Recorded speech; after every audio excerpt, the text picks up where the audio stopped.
क्या हाल है? ठीक है। आज का जो हमारा टॉपिक है वो बस admittance matrix Y bus. In order to obtain the node voltage equation consider a simple power system. एक डायग्राम दी हुई है, इसमें जो इम्पीडेंस दी हुई है वो पर यूनिट में दी हुई है। दो जनरेटिंग स्टेशंस अटैच हैं इनके साथ और हर लाइन दूसरी बस के साथ अटैच है। उनकी इम्पीडेंस भी दी हुई है और ये 4 बस सिस्टम है। इसका मतलब है ये 4x4 का मैट्रिक्स बनेगा। वाई बस मैट्रिक्स जो बनेगा वो 4x4 का बनेगा। वो कैसे बनेगा वो हम आगे देख लेते हैं, लेकिन इससे पहले हमें पता होना चाहिए कि 4x4 का बनेगा, 3x3 का बनेगा। ये कैसे हमें पता चलेगा? ये पता चलेगा हमें बसेस से। ये हमारी 4 बसेस हैं, इसलिए हमें जो है ना ये मैट्रिक्स 4x4 का बनेगा। ठीक है। सबसे पहले ये हमें जो है ना जो दी हुई हैं ये इम्पीडेंसेस हैं, तो इनको हमने जो है ना एडमिटेंसेस में कन्वर्ट करना है। एडमिटेंसेस के लिए जो फार्मूला है वो हमें दिया हुआ है y = 1/z। इसमें आप देख सकते हैं 1/r और gx। r + jx जो है ना हमारा r हमारी रेजिस्टेंस होती है और gx हमारी रिएक्टेंस होती है। यहाँ पे क्योंकि रेजिस्टेंस नहीं दी हुई इसलिए हम जो है ना ये 1/jx वाला फार्मूला अप्लाई करेंगे और 1/0 जो है ना हमारी रेजिस्टेंस हो जाएगी। ठीक है। ये हमारा एक जनरेटिंग स्टेशन है, इसको हम जो है ना पहले कन्वर्ट करेंगे करंट सोर्स में, और ये जो इम्पीडेंस है इसको हम एडमिटेंस में कन्वर्ट करेंगे। और जो एडमिटेंस हमारी ये दोनों आएंगी जनरेटर 1 और जनरेटर 2 की, ये हम इनको सर्किट के पैरेलल में लगाएंगे जैसे कि ये बताया गया है। ये हमारा जनरेटर 1 है जो हमने करंट सोर्स में तब्दील कर दिया है, और G2 भी हमने करंट सोर्स में तब्दील कर दिया है। और जो हमारी एडमिटेंसेस हैं उनको हमने पैरेलल में अटैच कर दिया है। एडमिटेंसेस का वही फार्मूला 1/z। जनरेटर 1 की हमारी जो इम्पीडेंस थी वो 1 थी, ये वाली J1, और इसको हमने 1/J1 किया तो -J1 आ गया। इसी तरह सारी इम्पीडेंस को हमने इस तरह निकाल लिया है। अब हम जो है ना इस पे नोड जो है ना नोड पे जो है ना यहाँ पे वोल्टेज देखेंगे। ठीक है। यहाँ पे हम करंट्स, ये हमारी करंट इन हो रही है I1, और यहाँ पे 1 2 और 3 लाइन्स अटैच हैं। एक ये वाली है, एक ये वाली और एक ये वाली। यहाँ पे I1 = Y10। Y10 क्या है? एडमिटेंस ऑफ Y बस 1 से लेके 0 तक। ठीक है। अब ये 0 क्या है? ये 0 हमारा ग्राउंड है। ठीक है। ये वाला 1 से 0 तक हमारी जो इम्पीडेंस है वो लिखनी है, और फिर V1 प्लस Y12 जो हमारी जो है ना ये बनती है बस 1 से लेके बस 2 तक जो एडमिटेंस है वो, और वोल्टेज उसके। वोल्टेज कौन से आएंगे? अब यहाँ पे सवाल पैदा होता है वोल्टेज कौन से आएंगे। ठीक है। यहाँ पे जो वोल्टेज थे ना वो V1 - 0 आए थे, और 0 ना भी लिखें तो ठीक है, V1 उसके साथ मल्टीप्लाई हो गया। अब Y12 multiply by V1 - V2। हम जो है ना अभी बस 1 पे हैं तो इसलिए हम जो है ना V1 - V2 लेंगे, और Y12। ठीक है। Y12 V1 - 2। इसी तरह बस 1 और 3 पे Y13 V1 - V3, इसको मल्टीप्लाई कर देना। ठीक है। इसी तरह बस 2 पे, क्योंकि इस पे भी एक जनरेटिंग स्टेशन अटैच था, और यहाँ पे I2 आएगा। I2 = Y20। Y20 ये हमारा 2 से लेके ग्राउंड तक इसकी जो इम्पीडेंस है ये वाली, ये आ जाएगी Y12 Y20 और V2 प्लस Y12 Y1 से 2 तक, क्योंकि इस पे भी 3 जो है ना लाइन्स अटैच हैं, 1 2 और ये वाली 3। पहली तो होगी, अब दूसरी Y21 या 1 2 करें कोई मसला नहीं है, 2 1 कर लें या 1 2 कर लें, ये एडमिटेंस में यहाँ पे कोई डिफरेंस नहीं आएगा, यहाँ पे भी और यहाँ पे भी।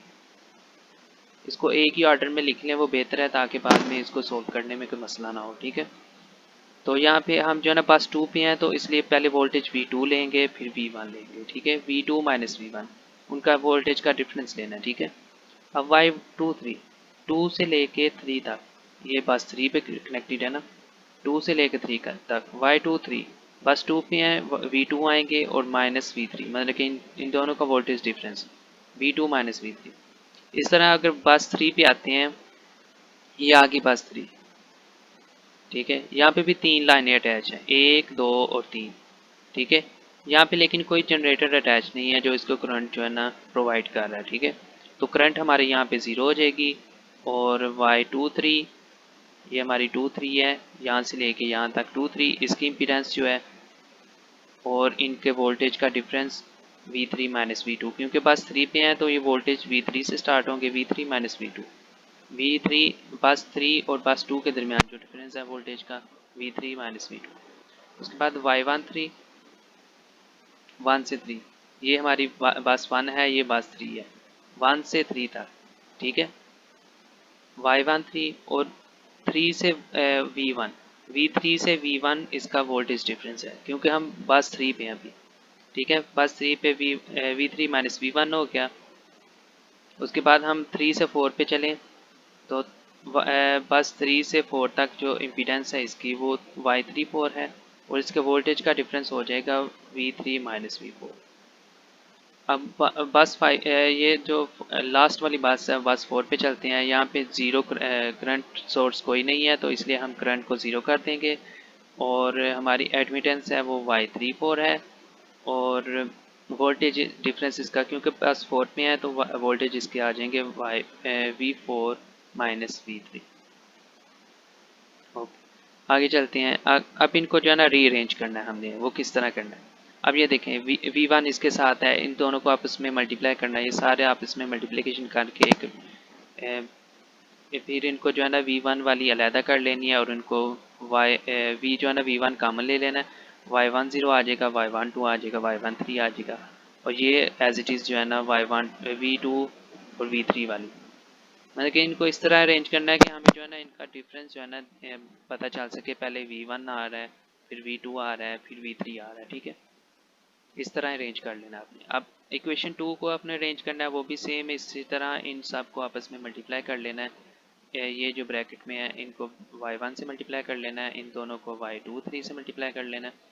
तो इसकी जो हमारी इक्वेशन जो है ना फाइनल इक्वेशन ये बन जाएगी। ठीक है, इसी तरह हमारी जो है ना जो नीचे वाली इक्वेशन है, ये वाली थर्ड बस पे जो इक्वेशन बनी थी, इसको भी इसी तरह मल्टीप्लाई कर लेना है।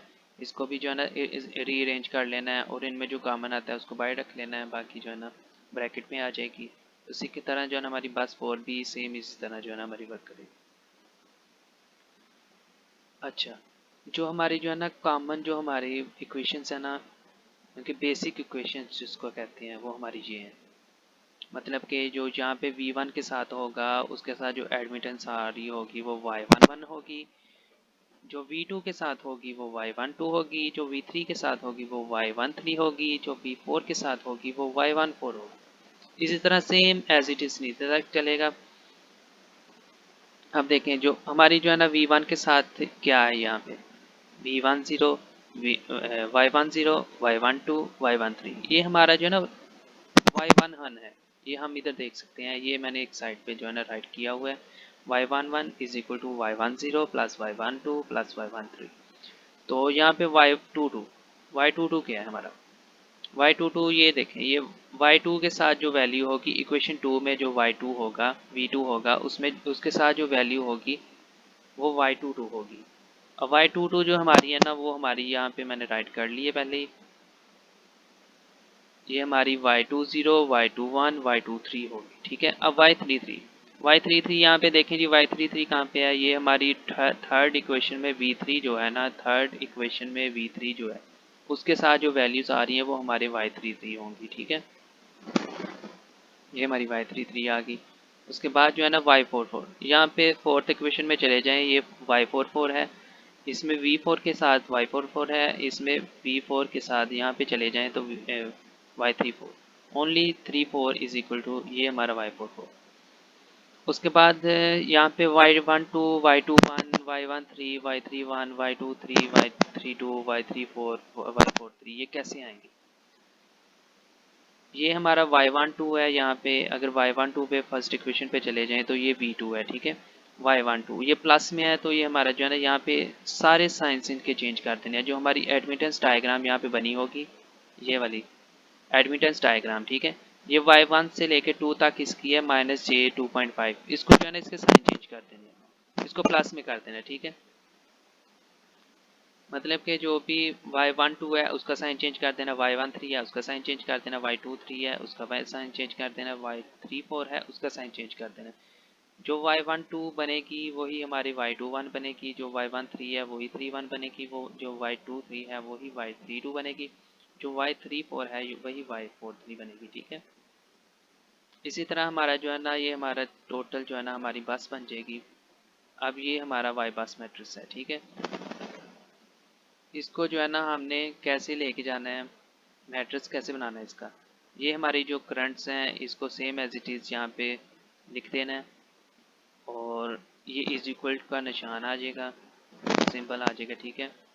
उसके बाद y11, y12, y13, y14, y21, y22 same as it is इस तरह लिखना है। और v1, v2, v3 मतलब कि अगर हम पहली रो और पहले कॉलम को हम आपस में मल्टीप्लाई करें तो ये पहली हमारी जो है ना ये दफा बन जाएगी, ये वाली इक्वेशन हमारी बन जाएगी I1 is equal to I1 ये हो गया इज इक्वल टू ये हो गया, इन दोनों को आपस में मल्टीप्लाई करें तो हमारी ये वाली इक्वेशन बन जाएगी, ठीक है। इसी तरह ये तो सिंपल तरीका है, ये तो सिंपल पहले भी आपने पढ़ा होगा ये सारा कुछ। तो हमने जो है ना अब y11, अब हमारा मसला क्या है कि जो है ना हमने ये पास मैट्रिक्स बनाना है, ठीक है। y11, y11, y12, y13, y14। अब y11, y22 ये जो डायगोनल एलिमेंट्स है ना ये बस निकालना थोड़ा मुश्किल है, इतना मुश्किल भी नहीं है। और जो बाकी है ना उनका सिर्फ साइन चेंज कर देना। y122 माइनस J2 है, J2.5 है, इसको प्लस इसका साइन चेंज कर दिया, सब के साइन चेंज कर देने हैं सिवाय। अब जब देखें y1 और 4, y1 और 4 इनके दरमियान कोई भी जो है ना कॉन्टैक्ट नहीं है आपस में, ठीक है। इनका आपस में कोई कॉन्टैक्ट नहीं है तो ये ज़ीरो हो जाएगा। जो बसेस आपस में कनेक्टेड नहीं है वो ज़ीरो हो जाएंगी, जैसे 2 और 4 आपस में कनेक्टेड नहीं है तो वो भी ज़ीरो हो जाएगी, ठीक है। y11 कैसे निकालना है, y11 अब ये तो है ना हमने पहले इक्वेशन के तौर पे देख लिया था यहाँ पे। y1 हमारा y10 plus y12 plus y13 होगा। लेकिन जो है ना आपको अगर आप सिंपल जो है ना ज़रा जल्दी करना चाह रहे हैं तो आपको जो है ना सिंपल तरीका ये है कि आपने इस बस पे आना है y11 पे। ये हमारी y11 है, ये हमारी y22 है, ये हमारी y33 है और ये हमारी y44 है, ओके। y11 के लिए इस पे देखना है कि कितनी एडमिटेंसेस एडिड हैं, ठीक है, कितनी कनेक्टेड हैं, कितनी लाइंस आपस में कनेक्टेड हैं। 1, 2, 3, ये 3 कनेक्टेड हैं। ये -5 है, ये -2.5 है, ये -1 है। अगर इनको आपस में प्लस कर दिया जाए तो ये हमारी बन जाती है 8.5 -j8.5। इस तरह अगर 2.2 पे y22 पे चले जाएं, ठीक है, तो इस पे भी हमारी 3 जो है ना आपस में कनेक्टेड है लाइंस, इनको भी आपस में प्लस करना है और ये हमारी जो है ना y22 रेडी हो जाएगी, ठीक है। 1, 2, तीसरी कहाँ, ये तीसरी, ठीक है। ये तीनों जो है ना आपस में प्लस की तो हमारी y22 निकल आएगी, इसी तरह y33 निकल आएगी, इसी तरह y44 निकल आएगी और हमारा y एडमिटेंस मैट्रिक्स रेडी हो जाएगा। ये डिटेल लेक्चर है, आप इसको जो है ना अगर नहीं समझ आता इसको एक बार और जो है ना इसको रीड आउट करें, लिसन करें अच्छी से, जो है ना इसको कोई स्टेप आपने मिस नहीं करना, ठीक है। तो ये अगर आपने एक बार वीडियो देख ली तो आपको जो है ना वाई बेस मैट्रिक्स कोई भी सर्किट है उसका वाई बेस मैट्रिक्स आप फाइंड कर सकते हैं, ठीक है। अगर आपको फिर भी कोई मसला होता है तो मैं लिंक में जो है ना आपको अपना नंबर, व्हाट्सएप का नंबर ऐड कर दूंगा, आप वहाँ पे मुझे कॉल करके वीडियो कॉल पे आप जो है ना मुझसे सीख सकते हैं। Thank you for watching.